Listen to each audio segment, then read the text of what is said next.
You've done that. You've Mm-hmm. made this. You've sold the home. You have the same tax base, but you have this huge payment. But now you also have this huge, windfall of money that you had, um, after you pay taxes and everything. And I'm not an accountant, not giving tax advice here, but if they're single, they only exclude $250,000 of the gain. If they're married, they're excluding five hundred Right. thousand dollars of the gain. Mm-hmm. So then you look at it and you say, well, okay, what is my bottom line? So, and I love this because I know you do this with each of your clients. You sit down and you say, like, let's go there. Let's look at these numbers. Assuming after you get this information from your tax, you walk away with, say, $1 million gain, um, Mm-hmm. and you exclude, 500, so you're paying tax on it. So now you've got, call it 750, and you're into this house that you paid, you know, call it 1.2 for, Mm-hmm.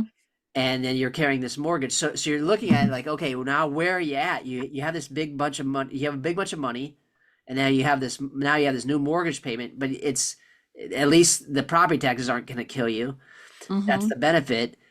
Where are you at with that? Like, Well, how do you? I think we also have to, as we do improvements to our home over the years, we have to document all this so that we have more, we can use, we don't just get the 500 grand if we're married, Yeah, all the upgrades. If you really add it all up, do you document it? The roof replacement, the bathroom remodel. I mean, I've just only recently started like realizing I need to document all that yeah. So I and actually save all just the did this. receipts and scan it all in. And, I had the hardwood floors put in. I mean, there's a lot of upgrades we do to our homes, right?